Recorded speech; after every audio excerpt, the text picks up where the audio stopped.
হরে কৃষ্ণা, জয় শিলা প্রভুপাদ। প্রেমাঞ্জন দ্বারা রঞ্জিত ভক্তিচক্ষু বিশিষ্ট সাধুগণ যে অচিন্ত গুণ বিশিষ্ট শ্যামসুন্দর কৃষ্ণকে হৃদয়েও অবলোকন করেন, সেই আদি পুরুষ গোবিন্দকে আমি ভজনা করি। 17 জুলাই অনুষ্ঠিত শয়ন একাদশীর ব্রত মাহাত্ম্য কথা আপনারা শ্রবণ করুন।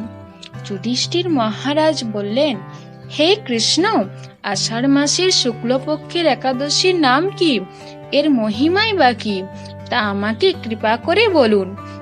শ্রীকৃষ্ণ বললেন, ব্রহ্মা এই একাদশী সম্পর্কে দেবর্ষি নারদকে যা বলেছিলেন, আমি সেই আশ্চর্যজনক কথা আপনাকে বলছি।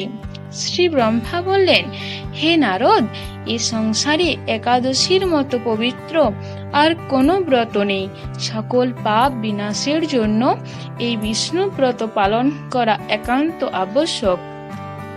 যে ব্যক্তি এই প্রকার পবিত্র পাপনাশক এবং সকল অভীষ্ট প্রদাতা একাদশী ব্রত না করে তাকে নরকগামী হতে হয়। আষাঢ়ের শুক্লপক্ষের এই একাদশী শয়নী নামে বিখ্যাত। শ্রী ভগবান ঋষিকেশের জন্য এই ব্রত পালন করতে হয়। এই ব্রতের সম্বন্ধে এক মঙ্গলময় পৌরাণিক কাহিনী আছে, আমি এখন তা বলছি। বহু বছর পূর্বে সূর্যবংশে মান্ধাতা নামে একজন রাজর্ষি ছিলেন। তিনি ছিলেন সত্য প্রতিজ্ঞ এবং প্রতাপশালী চক্রবর্তী রাজা। প্রজাদেরকে তিনি নিজের সন্তানের মতো প্রতিপালন করতেন। সেই রাজ্যে কোনো রকম দুঃখ, রোগ, ব্যাধি, দুর্ভিক্ষ, আতঙ্ক, খাদ্যাভাব অথবা কোনো অন্যায় আচরণ ছিল না। এইভাবে বহুদিন অতিবাহিত হলো। কিন্তু এক সময় হঠাৎ দৈবী দুর্বিপাকে ক্রমাগত 3 বছর সে রাজ্যে কোনো বৃষ্টি হয়নি। দুর্ভিক্ষের ফলে সেখানে দেবতাদের উদ্দেশ্যে দানমন্ত্রের সাহস, শ্রদ্ধা ইত্যাদি শব্দও বন্ধ হয়ে গেল। এমনকি বেদ পাঠও ক্রমশ বন্ধ হলো। এখানে প্রজারা রাজার কাছে এসে বলতে লাগলেন, মহারাজ, দয়া করে আমাদের কথা শুনুন। শাস্ত্রে জলকে নার বলা হয়, আর সেই জলে ভগবান অয়ন অর্থাৎ নিবাস। তাই ভগবানের আরেক নাম নারায়ণ। মেঘ রূপে ভগবান বিষ্ণু সর্বত্র বাড়ি বর্ষণ করেন। সেই বৃষ্টি থেকে অন্ন এবং অন্ন খেয়ে প্রজাগণ জীবন ধারণ করেন। এখন সেই অন্নের অভাবে প্রজারা ক্ষয়প্রাপ্ত হচ্ছে। অতএব হে মহারাজ, আপনি এমন কোন উপায় অবলম্বন করুন যাতে আপনার রাজ্যের শান্তি এবং কল্যাণ সাধন হয়। রাজা মান্ধাতা বললেন, তোমরা ঠিকই বলেছ। অন্ন থেকে প্রজার উদ্ভব, অন্ন থেকেই প্রজার পালন। তাই অন্নের অভাবে প্রজারা বিনষ্ট হয়, আবার রাজার দোষেও রাজ্য নষ্ট হয়। আমি নিজের বুদ্ধিতে আমার নিজের কোনো দোষ খুঁজে পাচ্ছি না, তবুও প্রজাদের কল্যাণের জন্য আমি আপ্রাণ চেষ্টা করব।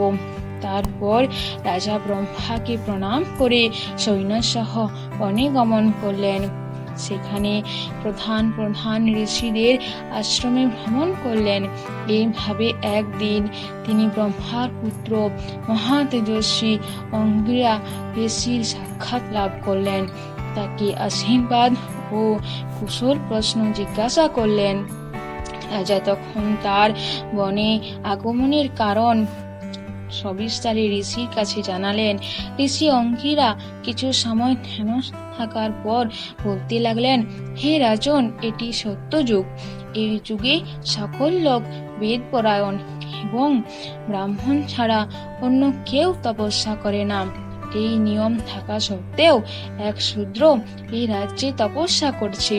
তার এই অকার্যের জন্য রাজার দুর্দশা। তাই তাকে হত্যা করলেই সকল দোষ দূর হবে। রাজা বললেন, হে মনিবর, তপস্যাকারী এরকম নিরপরাধ ব্যক্তিকে আমি কিভাবে বধ করব? আমার পক্ষে সহজসাধ্য অন্য কোনো উপায় থাকলে আপনি তা দয়া করে আমাকে বলুন। উত্তরে মহর্ষি অঙ্গিরা বললেন, আপনি আষাঢ় মাসের শুক্লপক্ষের শয়নী নামে প্রসিদ্ধ একাদশী ব্রত পালন করুন। এই ব্রতের প্রভাবে নিশ্চয়ই রাজ্যে বৃষ্টি হবে। এই একাদশী সর্বসিদ্ধিদাত্রী এবং সর্ব উপদ্রব নাশকারিণী। হে রাজন, প্রজা ও পরিবারবর্গ সহ আপনি এই ব্রত পালন করুন। মুনিবরের কথা শুনে রাজা নিজের প্রাসাদে ফিরে এলেন। আষাঢ় মাস উপস্থিত হলে রাজ্যের সকল প্রজা রাজার সাথে এই একাদশী ব্রতের অনুষ্ঠান করলেন। ব্রত প্রভাবে প্রচুর বৃষ্টিপাত হলো। কিছুকালের মধ্যেই অন্নাভাব দূর হলো। রাজা ভগবান হৃষিকেশের কৃপায় প্রজাগণ সুখী হলো। এই কারণে সুখ ও মুক্তি প্রদানকারী এই উত্তম ব্রত পালন করা সকলেরই অবশ্য কর্তব্য। ভবিষ্যোত্তর পুরাণে যুধিষ্ঠির শ্রীকৃষ্ণ তথা নারদ ব্রহ্মা সংবাদ রূপে একাদশীর এই মাহাত্ম্য বর্ণিত হয়েছে। এরপর বিভিন্ন স্থানের দেশে ও বিদেশের একাদশী ব্রতের পালনের সময় আপনারা দর্শন করুন। হরে কৃষ্ণা। আজকে দিনে ভগবান শ্রী বিষ্ণু শয়ন করেন। এই জন্য আগামী কালকের এক দিন শয়ন একাদশী নামে খ্যাত। আজ কালকে থেকেই চতুর্মাস্য ব্রত শুরু হয়। ভক্তরা এই 4 মাস ভগবানের শয়নের সময় অনেক কিছু নিয়ম পালন করে, তার সঙ্গে প্রচুর হরিনাম এবং ভগবানের অনেক অনেক সেবা করে। আপনারাও শয়ন একাদশী ব্রত খুব নিষ্ঠার সাথে পালন করুন। আর 16 থেকে 32 মালা জপ, ভগবানের পূজা অর্চনা করে একাদশী ব্রত পালন করুন। হরি বল।